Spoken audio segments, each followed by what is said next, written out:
नमस्कार, आप देख रहे हैं जवाब तो देना पड़ेगा और आपके साथ में विजेंद्र सोलंकी। ये शब्द आपने सुना होगा, अजमेर 92।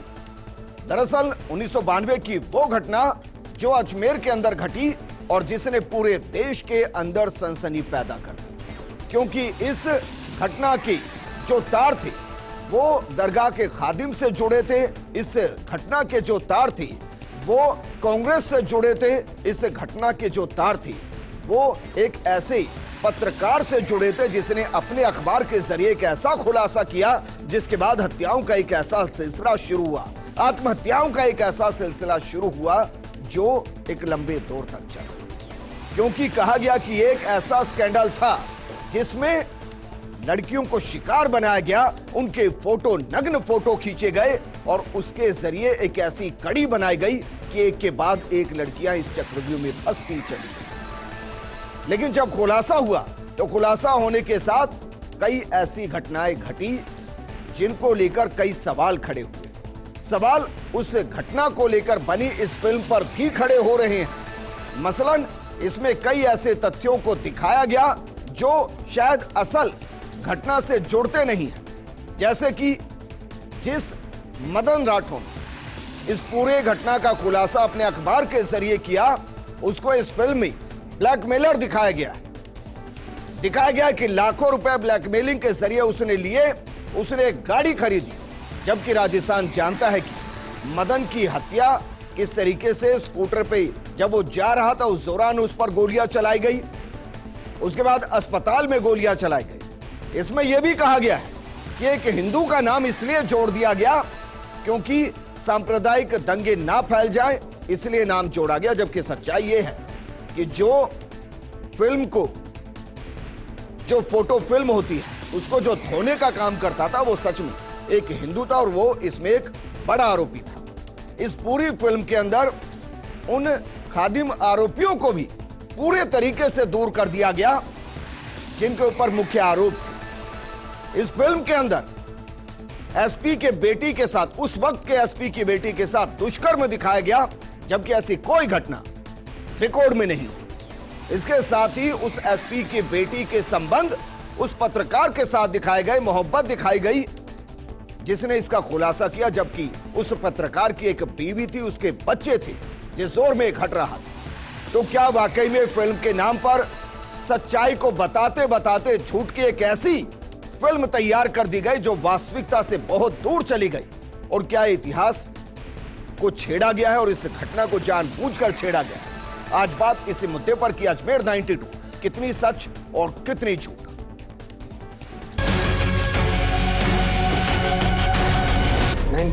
से चल रहा है ये सब।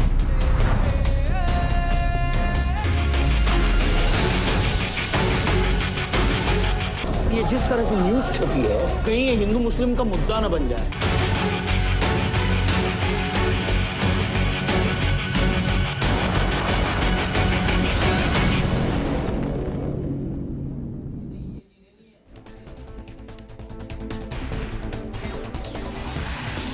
दरअसल फिल्म के कई रूप होते हैं।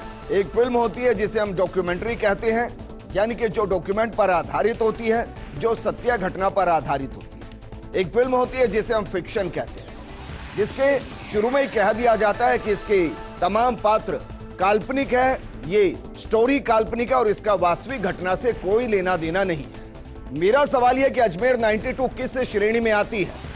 क्या ये डॉक्यूमेंटेड वो फिक्शन फिल्म है जिसमें डॉक्यूमेंट को भी तोड़ दिया गया और फिक्शन दिखाया नहीं गया? इस मुद्दे पर बात करने के लिए हमारे साथ मौजूद है कांग्रेस प्रवक्ता और नेता नितिन सारस्वत जी, बीजेपी नेता निमिषा गौड़ जी, हमारे साथ मौजूद हैं राष्ट्रीय मुस्लिम सभा के अध्यक्ष सैयद साहिबे आलम साहब। शुरुआत नितिन आपके साथ। यह फिल्म रिलीज हुई है, क्या कांग्रेस को इस पर कोई ऑब्जेक्शन नहीं? देखिए, फिल्म जो समाज का दर्पण होता है, हम हमेशा हर समाज में फिल्में आई हैं, उसने समाज को आईना दिखाया है, सीख दी है, लेकिन जब सत्य के साथ तथ्य नहीं होते तो सत्य का सत्यानाश हो जाता है और वो चीज़ समाज को बहुत अंदर से आहत करती है। आज जो ये पिक्चर आई है, आपने लगातार इतने सारे खुलासे किए कि उसमें सत्य और तथ्य तो कहीं दूर दूर तक थे ही नहीं और पूरी तरीके से जो बातें हैं उनका सत्यानाश कर दिया गया है। तो जिस तरीके से ये फिल्म बनाई है, इसका मुझे लगता है कि ऐसी फिल्में आपने प्रोपेगेंडा बेस्ड जो फिल्में पहले भी आपने देखी हैं, अभी लगातार आ रही हैं और एक माहौल क्रिएट करने की कोशिश कर रही है। देखिए, कोई फिल्म आई है, सेंसर बोर्ड की उसकी अप्रूवल होता है, सेंसर बोर्ड ने उसे अनुमति दी है। सेंसर बोर्ड ने तो फिल्म पद्मावत को भी अप्रूव दिया था, क्यों बैन कर दी थी राजस्थान में? बिल्कुल, अगर अभी आपने देखा इसका कहीं भी विरोध नहीं हुआ, फिल्म अभी आई है, प्रतिक्रियाएं आ रही हैं, जैसे प्रतिक्रिया आएंगी और लगेगा कि ये सांप्रदायिक माहौल को खराब करने के लिए और ये सत्यानाश करने के लिए प्रोपेगेंडा बेस्ड फिल्म आई है। आप ये कह रहे हैं कि जब तक 2, 4, 10 सिनेमा हॉल ना जल जाए, जब तक सड़कों पर प्रदर्शन ना हो जाए, जब तक टायर ना जल जाए, जब तक की लॉ एंड ऑर्डर की स्थिति पैदा ना हो जाए, तब तक हम कुछ नहीं करने वाले। नहीं, देखिए, मेरा ये कहना है कि राजस्थान की 8 करोड़ जनता बहुत समझदार है। ये वीरों की धरती और आपसी मेलजोल की धरती रही है। ये सब जानते हैं कि सत्य क्या है और तथ्य क्या है और झूठ क्या है। यहाँ पे इतने सारे प्रोपेगेंडा लगातार फैलाए जा रहे हैं, लेकिन हर प्रोपेगेंडा को यहाँ राजस्थान की जनता ने बेनकाब किया है। अगर इस फिल्म के बारे में भी कोई शिकायत मिलेगी इस तरीके की, इसको बैन किया जाएगा और तुरंत कार्रवाई की जाएगी। चलिए, शिकायत का इंतजार किया जाएगा कुल मिलाकर, और शिकायत नहीं हुई तो अजमेर 92 के इतिहास को इस फिल्म के जरिए जो बदलने की कोशिश की गई है उसको राजस्थान सरकार स्वीकार कर लेगी, उसमें कोई समस्या नहीं आएगी। यही हो गया मतलब इसका? नहीं, देखिए, मैंने लगातार आपसे कहा कि प्रोपेगेंडा बेस्ड फिल्म, उसमें पहले ही डिस्क्लेमर रहता है कि सत्य की घटनाओं पे आधारित नहीं है, इसका कोई सत्यता से कोई संबंध नहीं है। ये पहले ही इसमें सबसे पहले डिस्क्लेमर है और इसीलिए केवल बहुत काम कर चुके हैं अपने दौर में। राहुल सूद साहब, आप बताइए, इस फिल्म को मैं किस श्रेणी में रखूं, क्योंकि मैं इस फिल्म को किसी भी श्रेणी में नहीं रख पा रहा। आप बिल्कुल सही कह रहे हैं। बेसिकली फिल्में जो हैं वो बेसिकली 2 प्रकार से डिवाइडेड हैं, क्योंकि मैं फीचर फिल्म भी बना चुका हूं और मैं डॉक्यूमेंट्री फिल्म मेकर भी हूं। तो डॉक्यूमेंट्री में जो हम काम करते हैं वो बेसिकली रिसर्च बेस्ड होता है और उसमें जो भी हम चीज़ दिखाते हैं वो बहुत ऑथेंटिक होती है और वो एक तरीके से एक डॉक्यूमेंट हो जाता है। फीचर फिल्म्स में अगर आप देखेंगे कि जो बायोपिक्स भी अभी तक बनी हैं उसके अंदर भी अगर क्रिएटिव लिबर्टी की हम बात करें तो वो उतनी ही ली जाती है कि वो कहानी को एक सूत्र में बांधा जा सके। मगर जहाँ तक इस फिल्म की बात है, मेरे को नहीं लगता कि ये फिल्म दोनों कैटेगरीज में आती है, ना तो ये डॉक्यूमेंटेशन है और ना ही ये फिक्शन का पार्ट है जी। इसका जो नाम जो है वो ज़रूर भ्रमित करता है और वो पब्लिक को शायद मिसगाइड भी होती है, क्योंकि पब्लिक वही सोच करके जाएगी कि इस फिल्म में शायद हमें रियलिटी देखने को मिले, मगर रियलिटी से इसका कोई वास्ता नहीं है। तो मैं एक बस ये कहना चाहूँगा, शायद मुझे लगता है सर कि रियलिटी को टेम्पर्ड किया गया इस फिल्म के अंदर। एब्सोल्युटली। तो वो बेसिकली ये होता है कि एक गिमिक है जिससे पब्लिक अट्रैक्ट हो और financially ultimately it's a business. तो आदमी यही चाहता है, बिजनेस जो भी प्रोड्यूसर होता है। वर्तमान स्थिति में मुझे ऐसा लगता है कि फिल्में अब इस अंदाज में बनाई जा रही है कि इससे फला फला पार्टी या फला फला नेता को कैसे फायदा होगा या फला समुदाय को कैसे फायदा होगा, इसलिए नहीं बनाई जा रही है कि समाज को क्या फायदा होगा। देखिए, प्रोपेगेंडा फिल्में हिटलर के टाइम से बनती आ रही हैं, तो आज के दौर में भी हो रहा है, तो कोई नई बात नहीं है वैसे। जी ठीक है। निमिषा गौड़ जी, जरा बताइए बीजेपी का स्टैंड क्या है इस फिल्म को लेकर? दर्जन भर तो मैं गलतियां बता दूंगा इसके अंदर कि जो हुआ उससे असल इस फिल्म के अंदर क्या दिखा दिया गया। और सोचिए, जिस पत्रकार को हम राजस्थान में इसलिए जानते हैं कि उसने इस स्कैम को, इस स्कैंडल का खुलासा किया, इस फिल्म में उसी को ब्लैकमेलर दिखाया गया है और बताया गया कि उसने बच्चियों से लाखों रुपए लिए हैं, आलीशान जिंदगी जी रहा था, उसके पास गाड़ियां थी, जबकि राजस्थान जानता है कि वो स्कूटर से जा रहा था जब उसको गोलियां मारी गई और अस्पताल में किस तरीके से घुसकर गोलियां मारी गई। विजेंद्र जी, आज की परिस्थितियों में इस विषय पर आपने डिबेट आयोजित की है, तो सर्वप्रथम तो राजस्थान के जो हालात है उनमें किसी विषय पर रखते तो रुचिकर होती। और रही बात फिल्म के आने पर और फिल्म की रियलिटी और फैक्ट्स से डिस्टेंस पर, आपने एज अ बीजेपी पर्सन्स मेरे व्यूज़ बोले हैं, तो मैं यही कहूँगी कि जो घटनाक्रम हुए हैं उसको लेकर के आज आप डिबेट कर रहे हैं तो फिल्म का प्रचार कर रहे हैं, दुष्प्रचार कर रहे हैं। पहले तो ये स्पष्ट नहीं हो पा रहा है। मैं तो एक लाइन में कह रहा हूं कि फिल्म को बैन कीजिए। विजेंद्र अब जी बोलिए मैम। देखिए आप सेंसर बोर्ड के अंदर होते तो आप बात करते, और रही बात बैन करने नहीं करने की, मतलब वो एक एक अलग विषय है। कॉमन आदमी की बतौर कोई वैल्यू नहीं है। बीजेपी की नेता मैं आपसे इतना ही कहूंगी, बजाओ बीजेपी की रिप्रेजेंटेटिव, राजस्थान की हालातों पे चर्चा करते, एनसीआरबी के बढ़ते आंकड़ों को कैसा रोका जाए। फर्स्ट इंडिया को देखा कीजिए तो आपको एहसास होगा कि हर दिन डिबेट होती है। अब आप ये कहें कि जिस फिल्म को लेकर सवाल खड़ा हो जाए और वो सवाल बीजेपी की तरफ खड़ा हो जाए तो डिबेट ही ना रखें। लाल डायरी से उपजे प्रश्नों की बात करते आप। कल आपने डिबेट देखी? आज आप देखिए, कल आपने डिबेट देखी मैम? कई बार मैं डिबेट देखती भी हूँ, डिबेट का अभिन्न हिस्सा कल बनती देखी? भी हूँ। कल 5 बजे लाल डायरी पे डिबेट थी। अब बताइए। नियमित हम लोग डिबेट में आते भी हैं और डिबेट सुनते भी हैं। आज जो राजस्थान के हालात हो रहे हैं, मैं आपसे ये पूछ रहा हूं मैम कि अजमेर 92 जो एक काला धब्बा राजस्थान के ऊपर, आज उस परिवार के बारे में सोचिए ना जरा। मैं आपसे पूछ रहा हूं उस विधवा महिला के बारे में सोचिए, उस विधवा महिला के बारे में सोचिए मैम, जिनके पति ने इस स्कैम का खुलासा करने के दौरान अपनी जान दे दी। उसको ब्लैकमेलर दिखाया गया है। ये सेंसर बोर्ड से पास कैसे हो गई? विजेंद्र जी, मैं आपकी इस बात से पूरी तरह सहमत हूं कि हमारा अजमेर, हमारी अस्मिता कलंकित हुई है और वो इतनी भयावह घटनाक्रम है जो शायद भारत के इतिहास में कभी ऐसा इतना स्कैंडल नहीं रहा होगा। बहुत दुखद है वो। एक ऐसी घटना है जिसने पीढ़ियों तक को कलंकित किया है, या आज भी वो उस पीड़ा से सिर उठती हैं। आप देखते हैं कि वो कोर्ट में आज भी उनके मुकदमे चल रहे हैं और जिरह होती भी है। तो ये एक ऐसा पेन है जिसके बारे में चर्चा करने से उनके जो घाव कुरेदने से फिर से उनके दुख होते हैं। और रही बात उस समय की शिक्षा की हालत, देखिए अजमेर की लड़कियों से विवाह नहीं किया जाता था या प्रश्न चिन्ह लगाए जाते थे, वो तो हम पर एक काला धब्बा छोड़ गया विजेंद्र जी। फिल्म बनी है और इस फिल्म ने उस सबको धो दिया है। देखिए अभी फिल्म को आपने बताया, फिल्म में 6 फैक्ट्स जो है मीडिया के माध्यम से मालूम पड़ा। फिल्म के डायरेक्टर से पूछिए आप ये प्रश्न, बीजेपी से ना पूछे। ऐसे एज अ बीजेपी मेरा स्टैंड यही है कि राजस्थान का काला धब्बा है वो। एक एक करके इतिहास को टेम्पर किया जा रहा है, ना पूछे। ये हमारे लिए एक ऐसी पेनफुल दास्ता है जिसकी चर्चा करते हैं। इसके पीछे मैम मैं जानना तो चाह रहा हूं भाई, सेंसर बोर्ड किसके अधीन आता है? देखिए इसके पीछे तो वही है ना, कांग्रेस के युवा मोर्चा के अध्यक्ष। इसके पीछे तो वही है ना जो मुखिया थे उस समय कांग्रेस के।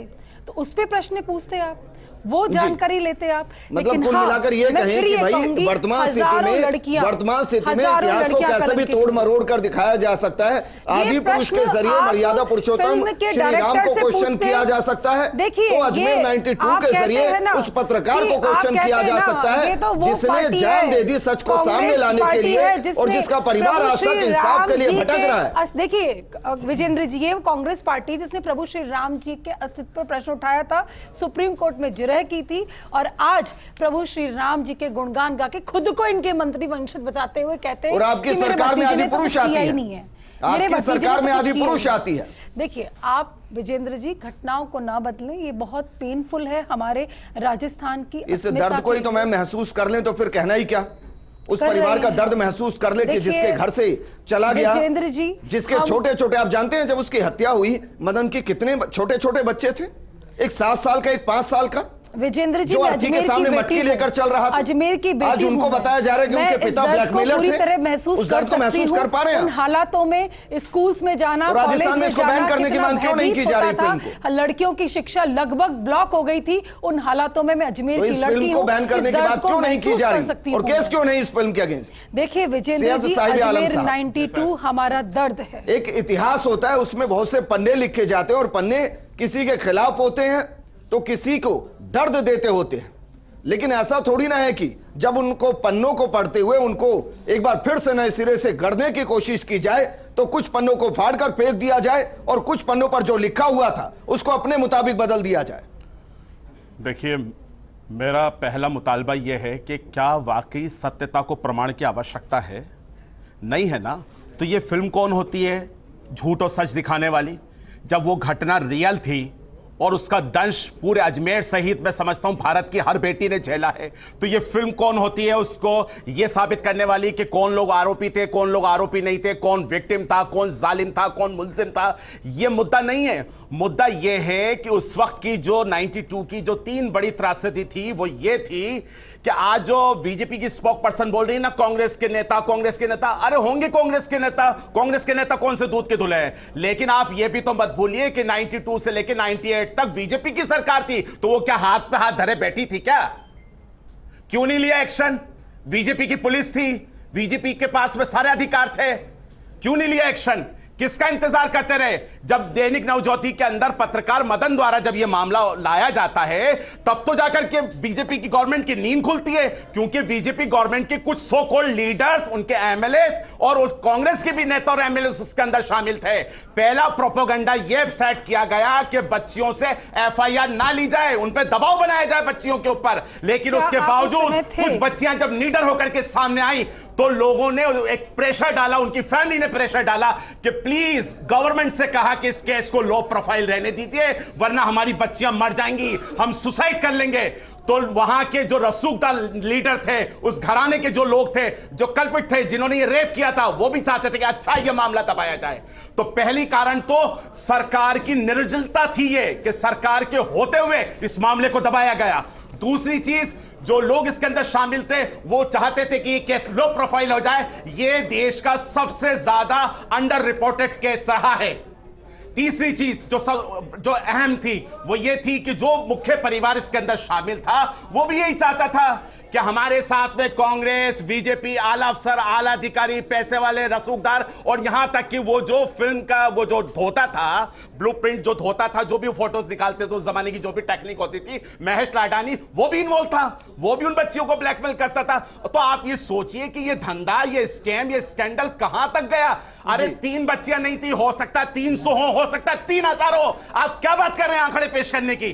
जो दंश उन बच्चियों ने झेला है आप उसे कांग्रेस वर्सेस बीजेपी के अंदर डिवाइड तो करेंगे। वर्तमान स्थिति में साहिब आलम साहब उन 2 परिवारों के बारे में सोच रहा हूं। हाँ। एक तो वो परिवार जो मदन का परिवार है, बिल्कुल, जो 20-22 सालों से लड़ रहा है और उसको आज पता चल रहा है फिल्म के जरिए कि पिता को ब्लैकमेलर दिखा दिया गया। आप सोचिए जरा, क्या उनकी आत्मा को शांति मिलेगी? और दूसरा सोचिए, एसपी जो उस वक्त के वहां रहे होंगे, सबको पता होगा कौन एसपी रहे। उनकी बेटी का दुष्कर्म हुआ, उनकी बेटी के मदन के साथ अफेयर को दिखा दिया गया। मैं नहीं जानता कि वो इस वक्त कहां होंगी, कितने बच्चों की मां होंगी, सारे गलत दिखाने का अधिकार इन फिल्म वालों को किसने दिया?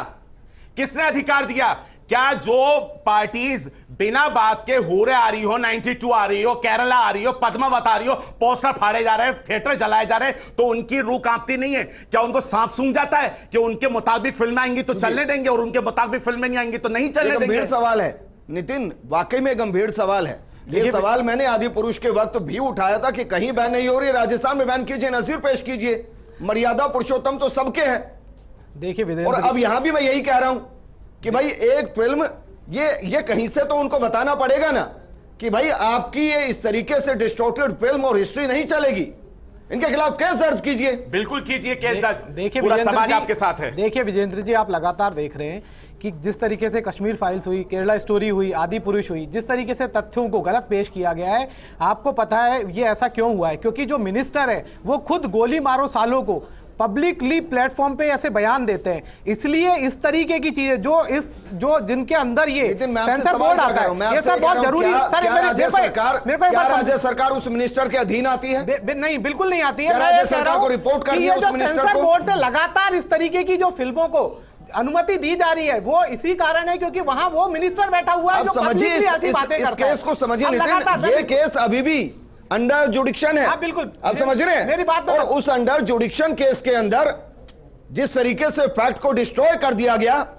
क्या उससे फर्क नहीं पड़ेगा? और मैं कह रहा हूं आज का हिंदुस्तान का युवा, राजस्थान का, जो इस फिल्म को देखकर आया होगा, क्या उसके लिए मदन ब्लैकमेलर नहीं हो गया?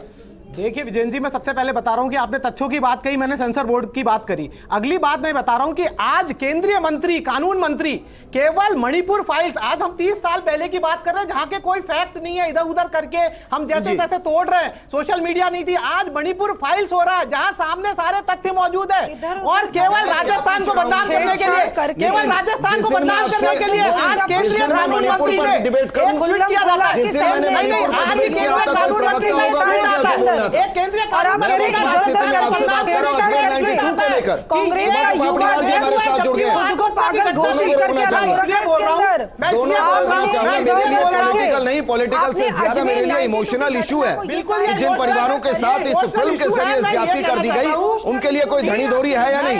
सुभद्र पापड़ीवाल जी मेरे साथ हैं।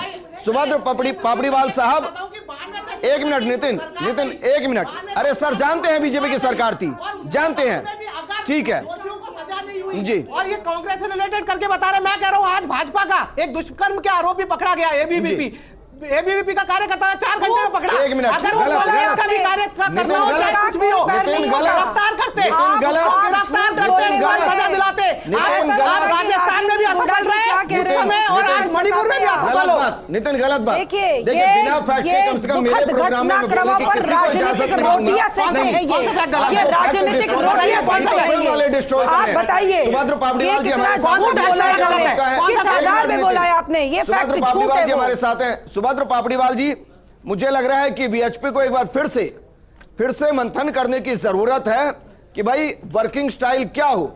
सोचिए, अजमेर 92 के अंदर मैं सिर्फ 3 फैक्ट बता रहा हूं आपको। पहला फैक्ट, जो आरोपी थे वो फिल्म में दिखाए नहीं गए, जिक्र तक नहीं किया गया, आपको पता है मैं किन की बात कर रहा हूं। दूसरा, कि जो पत्रकार थे जिन्होंने अपनी जान दे दी उनको ब्लैकमेलर बताया गया फिल्म में। और तीसरा, जो उस वक्त के एसपी थे उनकी बेटी का चरित्र हनन कर दिया गया फिल्म में। कहा गया कि उनके साथ दुष्कर्म हुआ, पत्रकार मदन के साथ उनके अफेयर थे। 3 डिस्ट्रैक्शन बढ़े। वीएचपी कहां है शुक्रवार से आज तक, या मान लू जैसा रुख आदि पुरुष पर था वैसा ही अजमेर 92 पर रहेगा। अब क्या हो रहा है, क्या होना है, कोई फर्क नहीं पड़ता वीएचपी को।